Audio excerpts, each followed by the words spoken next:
My name is Renee Calloway. I'm 36 years old, and 4 weeks ago, my cousin Denise sent me a video with no explanation attached to it, just a file sitting in my messages like something left on a doorstep. I opened it standing in my kitchen with a mug of tea going cold in my hand, and what came out of that little speaker was my whole family, gathered around my mother's dining table, laughing at me. My brother stood up mid-toast and called me a joke.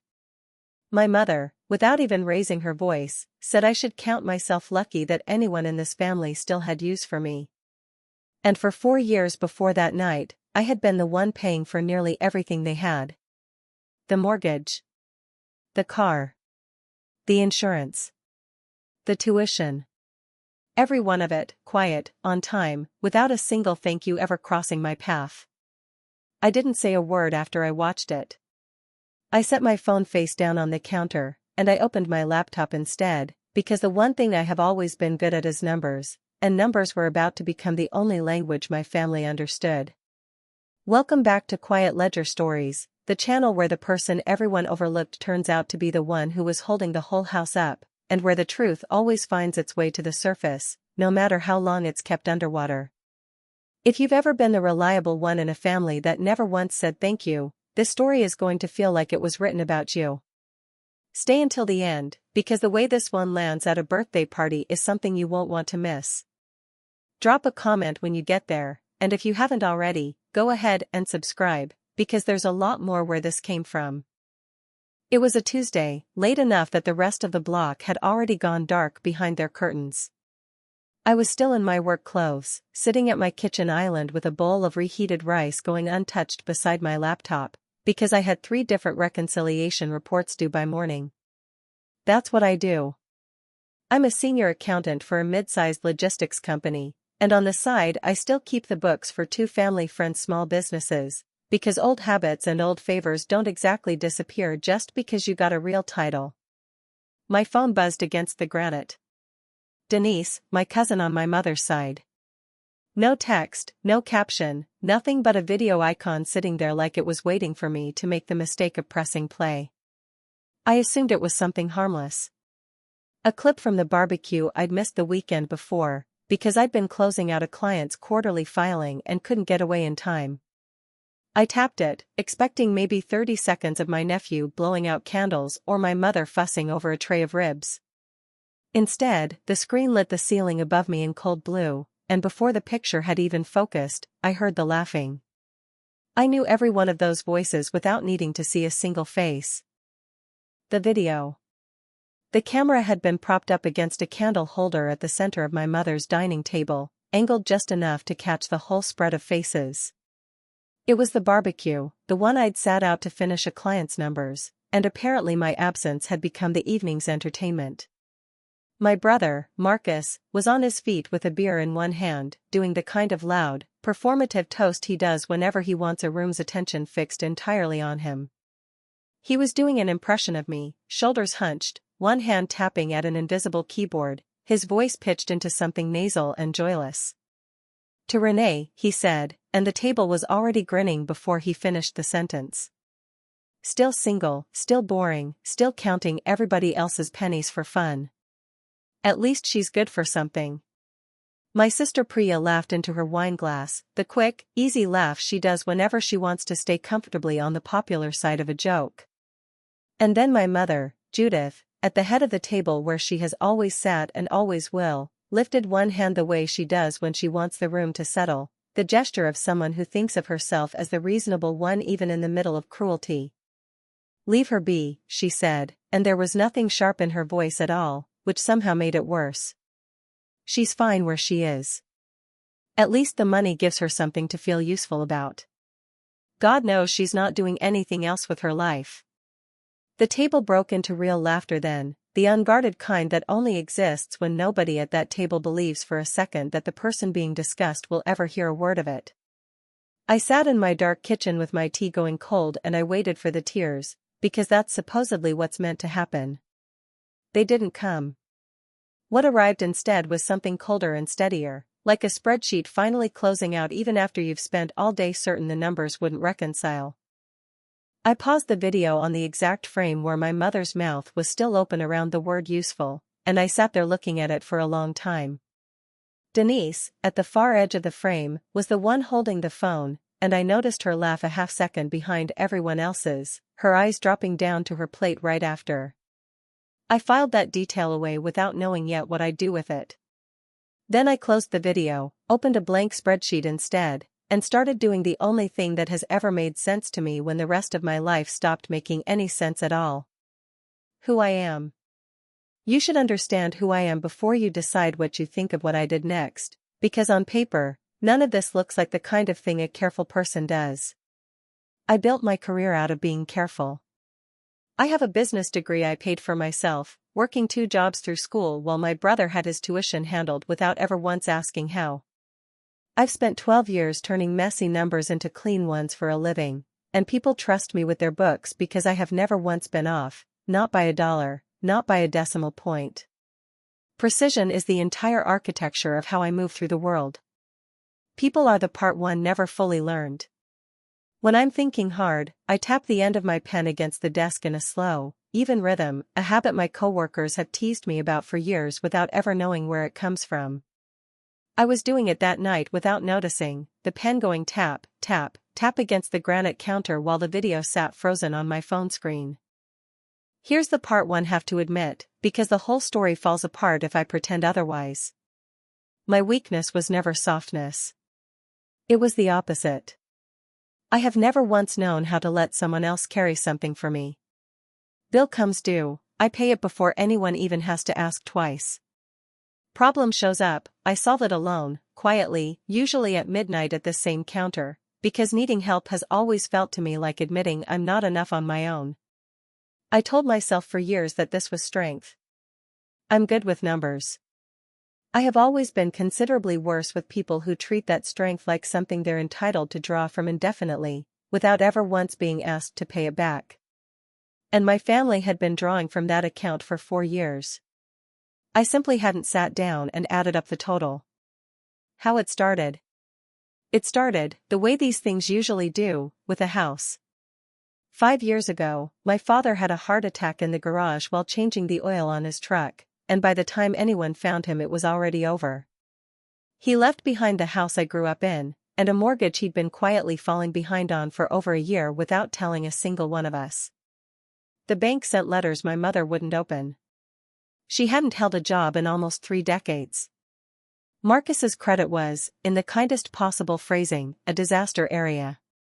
Priya had 2 kids and a part-time salary that barely covered daycare. So when the bank looked across our family for someone whose name and income actually made the math work, there was exactly one candidate. Mine. I sat down with a loan officer I'd never met and refinanced the house under my name, because the alternative was watching my newly widowed mother lose the home she'd raised us in during the same year she buried her husband. My name went on the deed. My name went on the mortgage. My signature sat at the bottom of every page that mattered. My mother got to stay in her house without ever having to pack a single box. That was the entire point. I didn't do it to own anything. I did it so she wouldn't become the woman whose house got taken from her the same year she became a widow. Everyone in the family knew, in the vaguest possible way, that I had handled the house situation. That was the phrase they used, tossed off lightly at holidays like I'd simply made a phone call on someone's behalf. Not one of them, in 4 years, ever asked whose name was actually on the paperwork. Knowing that detail would have meant admitting the house wasn't really my mother's home anymore in any legal sense, and the story everyone in that family preferred, the story my mother told at church and at the hair salon and to anyone who'd listen, was that she had held everything together herself through sheer grit after my father died. I let her have that story. I became the quiet footnote who kept the roof over their heads while they gathered under it to decide, apparently, that I was a joke. The house was only the beginning. After that, the requests arrived the way water finds every crack in a foundation, one at a time, each one reasonable enough on its own to be impossible to refuse. Marcus's car loan, after his auto detailing business folded for the 2nd time and the bank was 2 weeks from repossessing the only vehicle he had to work with. My niece and nephew's private school tuition, because Priya insisted the kids couldn't possibly change schools in the middle of a semester. Priya's own rent, after her divorce, because she just needed a year to get back on her feet, a year that quietly stretched into 3. And my mother, always my mother, the slow, steady drip of her needs. The electric bill. Her prescriptions. The property taxes on the house I now legally owned, but she still called hers in every conversation she ever had about it. Every first of the month became a ritual. I'd sit at this same counter with my coffee and my spreadsheet, and I'd move the money. Click, transfer, confirm. Click, transfer, confirm. Marcus, Priya, the school, the utility company, my mother. I never made a show of any of it. I never brought it up at family dinners. I never once said the total out loud, not even to myself, because some part of me understood that the moment I actually added it all up, the number would become a mirror, and I wasn't ready to look into it. Why I let it go on. I know exactly what you're thinking, because I've asked myself the same question at 2 in the morning more times than I'd like to admit. How does a woman who does this professionally, who catches a rounding error in a client's books before it becomes a 5-figure problem, let something like this run unexamined for 4 straight years? It's a fair question, and I owe you an honest answer, not a flattering one. I wasn't blind to it. About 2 years in, I sat my mother down gently and asked whether Marcus could take over even a portion of the kids' tuition, now that his new job had steadied out. She heard about that conversation before I'd finished my coffee the next morning. She called me and cut me off before I could finish a sentence. Your brother is barely keeping his head above water, Renee. You're the strong one in this family. Don't you dare make this about yourself. So I dropped it. Another time, I asked if the 4 of us could sit down together, just once, and talk honestly about the family's finances as a whole. The meeting I scheduled had exactly 1 attendee. Me. But I kept paying, and not because I was foolish. I kept paying because the alternative had faces attached to it. Pull the tuition mid-semester, and 2 children get uprooted from the only school they've known, in front of their friends, for a decision that isn't theirs. Stop the mortgage payments, and my widowed mother loses the house she buried my father out of. Those weren't abstractions I could shrug off with a clean conscience. They were real people who would genuinely be hurt by my convenience, and I seemed to be the only adult in the family who fully understood that. So I told myself the story that people in my position always tell themselves eventually. I told myself that underneath all the taking, they loved me, and that the gratitude was simply buried somewhere I hadn't found it yet. That was the lie I built my whole life around. And the video, when it finally arrived, did me exactly one mercy. It took that lie away from me permanently, and it did it cleanly, in under 60 seconds. The morning after. I didn't sleep much that night, but I still made coffee in the morning, because I've never been the type of person who lets the ground fall out from under an ordinary Wednesday. I sat down at the counter, opened my laptop, and let my hand hover over the recurring transfers tab, the one that fires automatically on the 1st of every month like clockwork. The next round was due in 17 days. I counted them off on the calendar magnet on my fridge, and then I noticed something that made the back of my neck go cold in a way the video itself hadn't managed. The 1st of the month landed on a Saturday. The same Saturday as my mother's 60th birthday celebration. The party I was, of course, already paying for. The party where the whole extended family and half the neighborhood would gather to toast Judith Calloway, the woman who had, according to every version of the story she told, held her family together through hardship entirely on her own strength.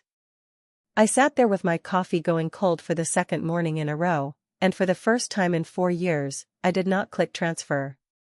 Instead, I opened a fresh tab and pulled up 4 years of banking history across every account.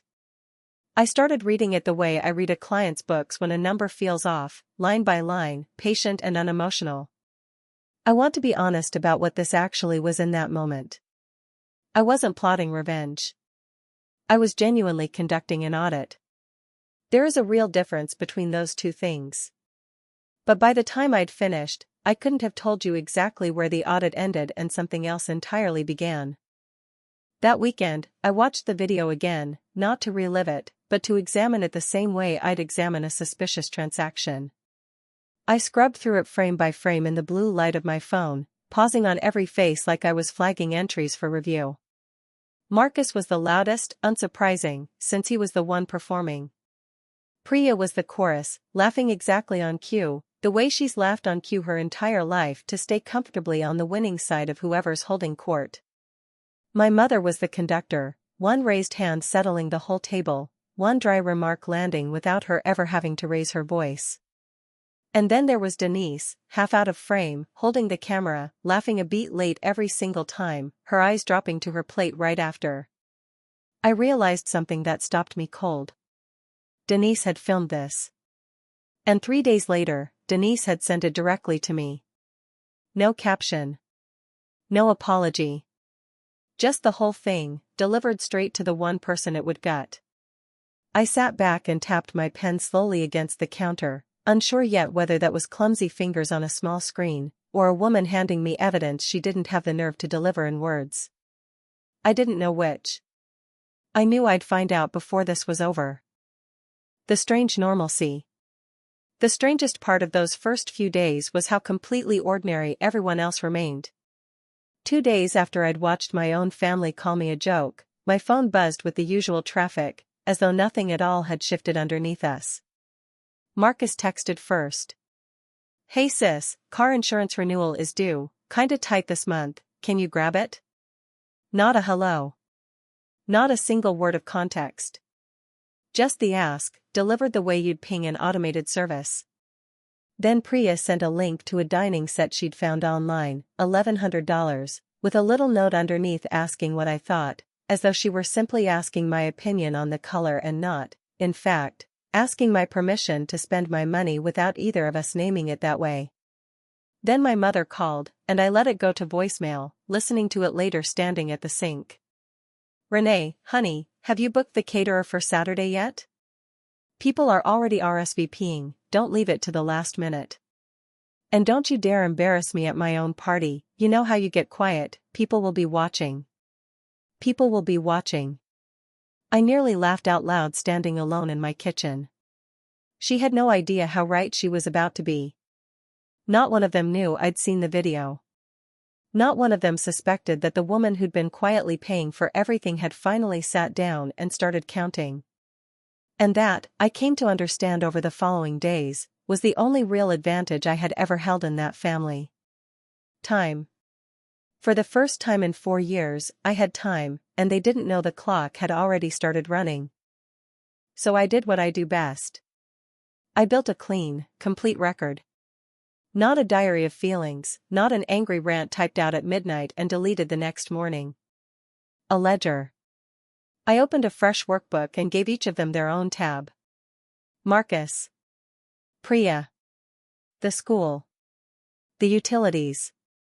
My mother. Then I went back 4 full years, statement by statement, and logged every single transfer, the date, the amount, the recipient, and the reason wherever I still had it documented. I didn't round anything up to make it look worse than it was. I didn't editorialize a single line. I simply recorded the truth, the exact way I would for a client facing an audit, even though in this particular case the auditor and the accused happened to share a last name. Aunt Denise. I drove out to Denise's place that Sunday under the excuse of returning a serving dish, which was at least partly true, because I do actually return the dishes, even now. She made coffee, and we sat at her kitchen table while I let the silence do the work I usually reserve for a client who's hiding a number they don't want found. Eventually, she cracked. "You saw it," she said. It wasn't phrased as a question. I didn't answer, which was its own kind of answer. She wrapped both hands around her mug and stared into it. "I knew it went to you the second I hit send," she admitted. "I saw your name pop up after, and I just didn't take it back." Something genuine crossed her face then, something close to actual shame. "I should have said something years ago, the first time they started in on you at that table. I should have put my fork down. I just didn't want to be the next one they laughed at instead." And there it was, the entire rotten architecture of that family compressed into a single sentence. Everyone at that table too afraid of becoming the next target to defend the one currently under fire. I asked her, quietly, if that had been the first time. She wouldn't meet my eyes.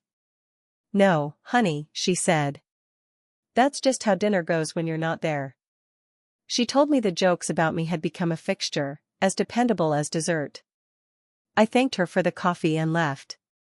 I understood her completely. She had done me the one kindness nobody else in that family ever had, which was letting me see the truth clearly and all at once. But understanding a person and being able to lean on them are two entirely separate ledgers, and Denise had handed me the proof and then washed her hands clean of whatever I chose to do with it. I drove home knowing, as I always had, that I was on my own in this. I ran a small test after that, just to see how quickly the warmth would turn if the money so much as slowed. I paid Priya's rent 3 days late, on purpose, a small deliberate nudge. The response told me everything I needed to know about exactly where I stood. My mother called within the hour, not Priya, whose rent it actually was, but my mother, the family's self-appointed accounts manager, calling to collect on someone else's behalf. "Renee, what on earth is going on with you?" she started, her voice already carrying that bright, hard edge she uses whenever she's decided in advance who the problem is. Priya's landlord called her, 3 days late. The whole family's talking about how strange and cold you've gotten lately. Ever since you got so busy with your career, you've decided you're too good for the rest of us. I held the phone away from my ear and just looked at it. For years of being on time to the exact dollar, and the very first time I was 3 days late, I had become cold, difficult, and full of myself. "Money was never the problem with you," she said, landing it like a line she'd rehearsed in the mirror. "Your attitude is." I told her I'd handle it and hung up, and I sat very still in the quiet afterward, doing the math on what 4 years of silent, perfect, on-time generosity had actually purchased me. The total came to nothing. Not a single thank you.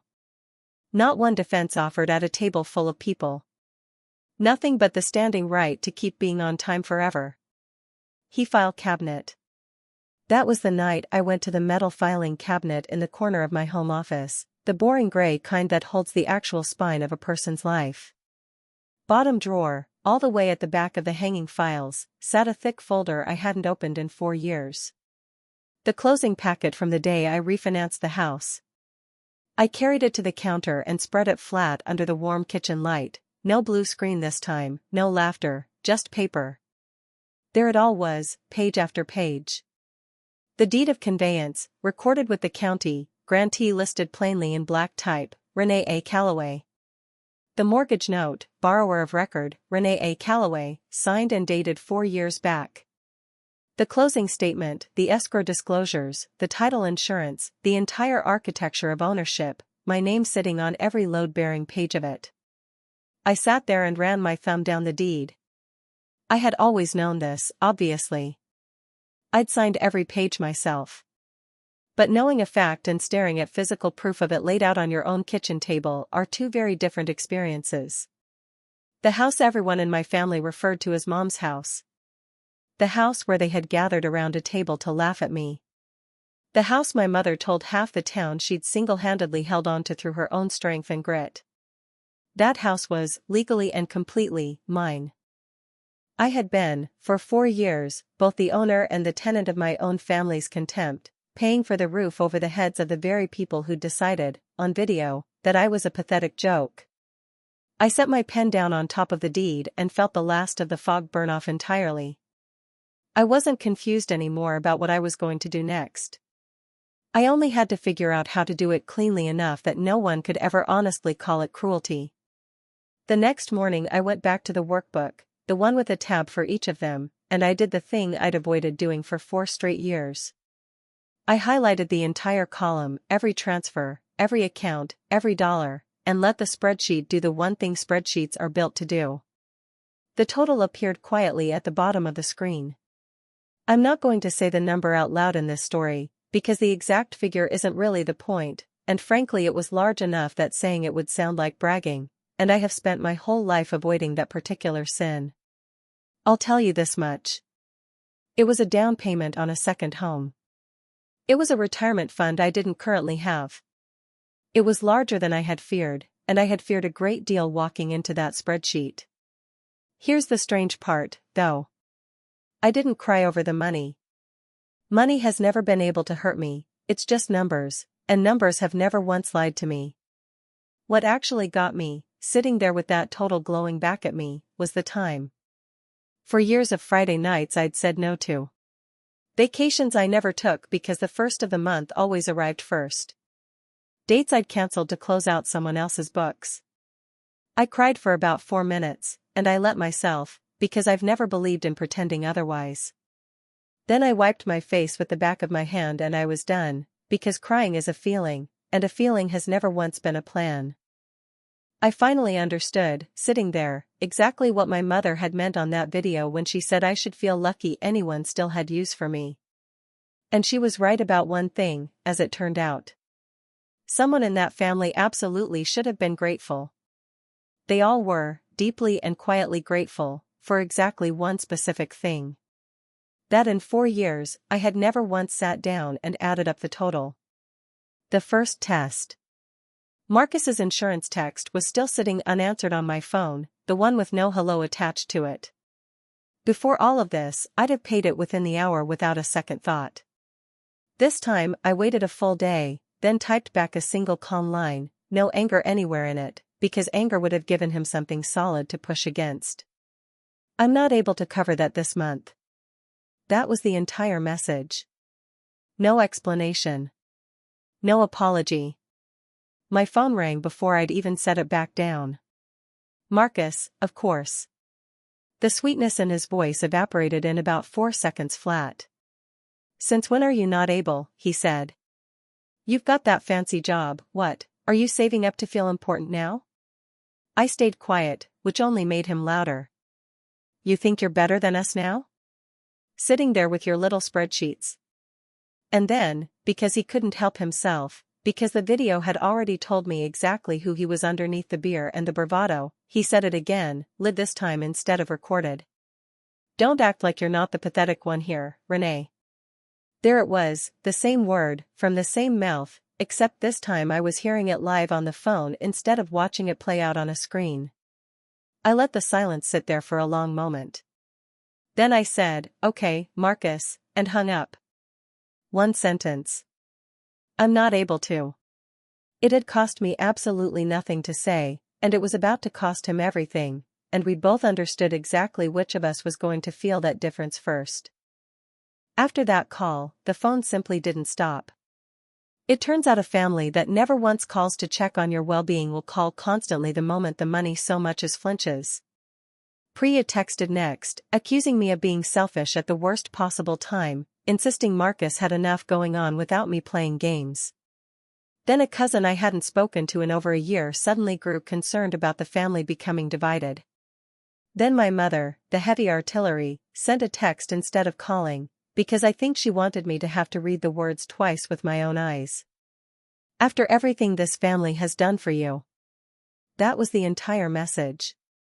I read it standing at the counter, and I'll admit I nearly laughed out loud.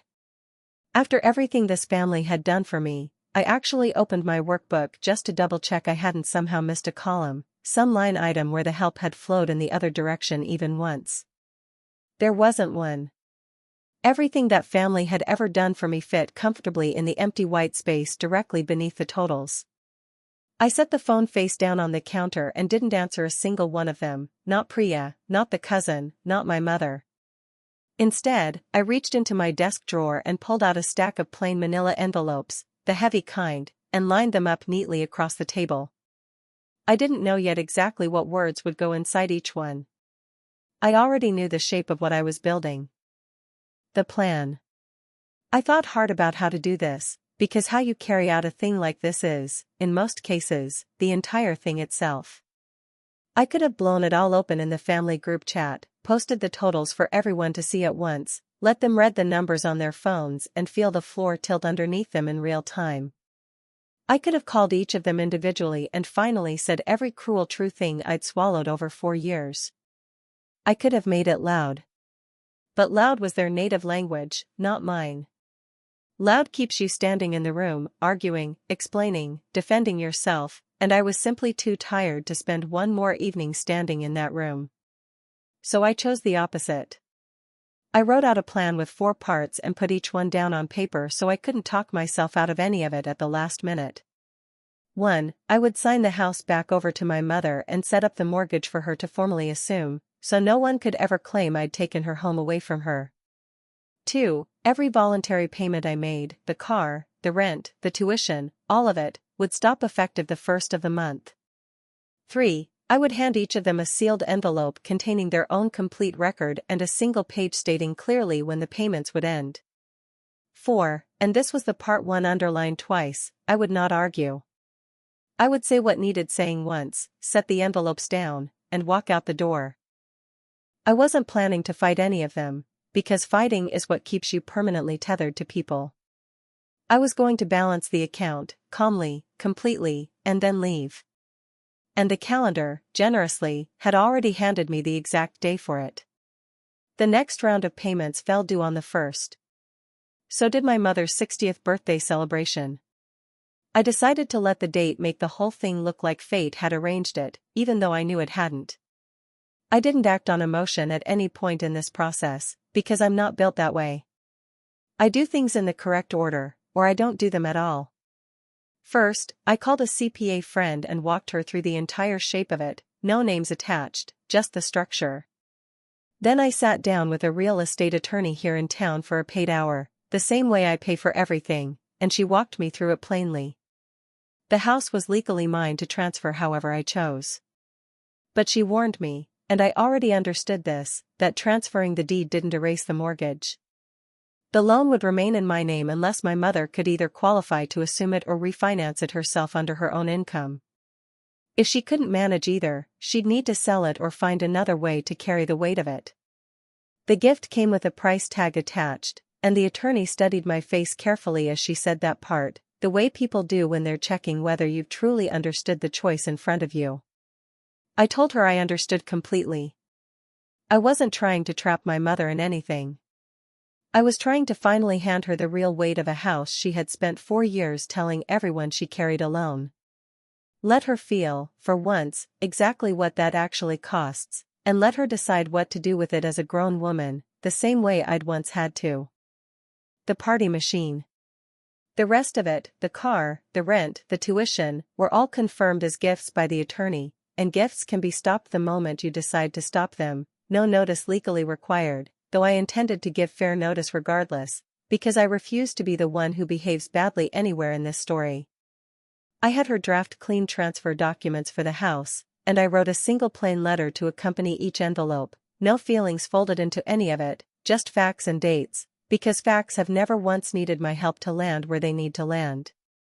Meanwhile, the party machine kept grinding forward around me, running entirely on the quiet assumption that Renee would simply handle it, the same way I always had. I had, of course, already put the deposit down on the community hall months earlier, back before any of this, back when I still believed silence and money were the acceptable price of being loved by the people I came from. I was paying the caterer too. And layered underneath that first assumption sat a second one that made my jaw tighten every time I thought about it. Everyone expected me to stand up and say a few words. The dependable daughter, toasting the strong mother who had, allegedly, held the entire family together. I heard about the expectation secondhand, the way I heard about most things concerning myself. Judith says Renee's got the whole party handled, a neighbor told me at the grocery store, beaming like it was the sweetest thing she'd heard all week. She's so proud of you, honey, says you're her little numbers girl. Her little numbers girl, who apparently enjoyed feeling needed. I smiled at the neighbor, said something appropriately gracious, and pushed my cart along. And somewhere between the cereal aisle and the checkout line, my decision became final, because here's what my family had built, without ever meaning to. They had constructed me an entire stage. A packed room of witnesses, the whole extended family, the neighbors, the pastor, all gathered and waiting for me to perform the Grateful Daughter one final time. They had handed me a microphone and an audience and a script. I decided I would absolutely keep the stage, keep the audience, keep the microphone. I would simply change the words in the script from the ones they'd written for me into the ones that happened to be true. The day before the party, I stopped by the hall to check on the setup, and got one last reminder of precisely why I was doing all of this, as though the universe itself wanted to make certain I wouldn't lose my nerve at the last minute. Marcus was there hanging a banner, already holding a beer at 2 in the afternoon, entertaining a couple of the younger cousins. When I walked in carrying a tray of glasses, he grinned at them and jerked his thumb in my direction. "Careful," he said, loud enough to carry across the room, "don't upset the ATM, she's been a little touchy lately." The cousins laughed uncertainly, the way people laugh when they aren't quite sure whether something is really a joke. Priya was there too, arranging centerpieces, and when I tried to raise a small billing question about the caterer, she cut me off with a little wave of her hand. "Renee, nobody wants to hear about invoices at a party, read the room." My mother swept past all of it, adjusting Priya's collar, fussing over the flower arrangements, never once glancing my way, as though I were simply part of the catering staff. And in the corner, quietly watching the whole exchange, stood my niece Alina, 19, home from her first year of college. She caught my eye, and her face did something none of the adults in that room ever managed. It flinched. The niece. Alina followed me out to the porch of the hall while I caught my breath in the cold air. "She's a good kid, the only one in the next generation who texts me on my birthday without needing a reminder from anyone else." "Aunt Renee," she said, hugging her arms against the chill, "are you okay? They shouldn't talk to you like that, it isn't even funny." I looked at her for a moment, 19 years old, and she had just become the first person in that entire family in 4 years to ask me a genuine question about my own well-being, rather than asking whether the caterer was booked or the mortgage was current. It nearly undid the entire plan, that one small question, not because I was afraid, but because I suddenly didn't want her to witness what I was about to do and mistake it for the same cruelty her uncle wore so casually. "I'm okay, Alina," I told her. "Honestly, I'm better than I've been in a long time." She frowned, not quite convinced. "They take you for granted," she said. "You're the only one in this whole family who ever actually shows up for me." And that, right there, was the detail that locked everything into place, because I realized the kindest possible thing I could do for that girl wasn't to keep quietly absorbing it on her behalf. It was to show her, calmly, in front of everyone, that you're allowed to stop. That you can love people deeply and still refuse to remain their punching bag for the rest of your life. That walking out of a room with your head up isn't the same thing as starting a war inside it. I squeezed her hand. "Come find me tomorrow," I said, after I say my few words. That night, I sat at my counter and put everything together for the last time. The envelopes lined up in a neat row, heavy manila, one for each of them. Into my mother's, I slid the new deed transferring the house back into her name, along with the attorney's letter explaining that the mortgage would now be hers to assume or refinance, and her own ledger, for years of every dollar totaled cleanly at the bottom. Into Marcus's, his own column, the car, the loans I'd quietly cleared over the years, with the date the payments would officially end. Into Priya's, 3 years of rent and a running record of every "what do you think," along with that same closing date. I sealed each one and wrote the name across the front in my steady, practiced hand. My pen moved without a single tremor. I signed the accompanying letters one after another, the cap clicking softly between each signature, the sound filling the quiet kitchen like a slow clock counting down. My phone sat face down on the table the entire time, dark, and I never once turned it back over to watch that video again. I didn't need to. I already had every frame of it memorized, and by that point, the laughing had stopped mattering. The party. The community hall was full by 4 in the afternoon. It looked the way those rooms always look, folding tables in tidy rows, a sheet cake sitting under fluorescent light, a banner reading 60 and fabulous already shedding glitter onto the floor beneath it. My whole extended family had turned out, aunts and uncles and second cousins, plus half the neighborhood and the pastor and his wife. My mother held court beside the cake in a brand new dress, accepting her birthday like a form of tribute, telling anyone within earshot her favorite version of the story. "After Frank passed, somebody had to keep this family standing," she was saying as I walked in, and I just did what needed doing. She caught my eye across the room and gave me a small, expectant look, the one that meant "get ready, you're up soon." Marcus was already loose and grinning near the drinks table. Priya hovered close to our mother, basking gently in the borrowed glow of the occasion. Alina stood off to one side and gave me a small, private nod. When the cake was finally cut, my mother tapped her glass with a fork, and the room fell quiet around her. "I think my daughter Renee wants to say a few words," she announced with a small, magnanimous wave in my direction. "She's the one who put all of this together for me. She's always been so good at taking care of things." Polite applause rolled gently around the hall. They were all waiting for the grateful daughter. They were waiting, specifically, for a thank you. I stood up, and I felt strangely, completely calm, the exact way I feel when a long and complicated set of books finally, cleanly balances. I didn't have a glass in my hand. I had the stack of envelopes, and I clicked my pen once, the only sound in an otherwise silent room. I'd brought something a little more accurate than a toast. "Thank you all so much for coming to celebrate my mother," I said, and I meant every word of it. I let the room settle into that warmth for a moment before continuing. 60 years is genuinely worth celebrating. Then I picked up the first envelope. "Mom, this is for you." I walked it over and placed it gently in her hands. "It's the deed to the house. It's been in my name for 4 years, ever since I refinanced it with the bank after Dad passed, so you wouldn't lose it. Tonight, I'm signing it back over to you.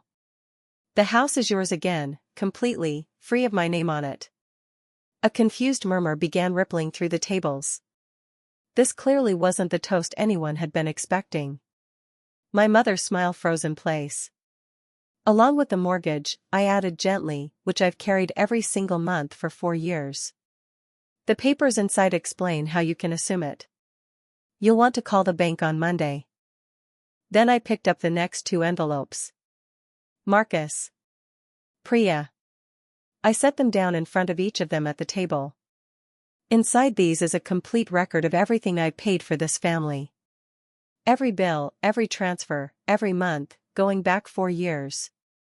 It's all there, down to the penny. I didn't add anything extra.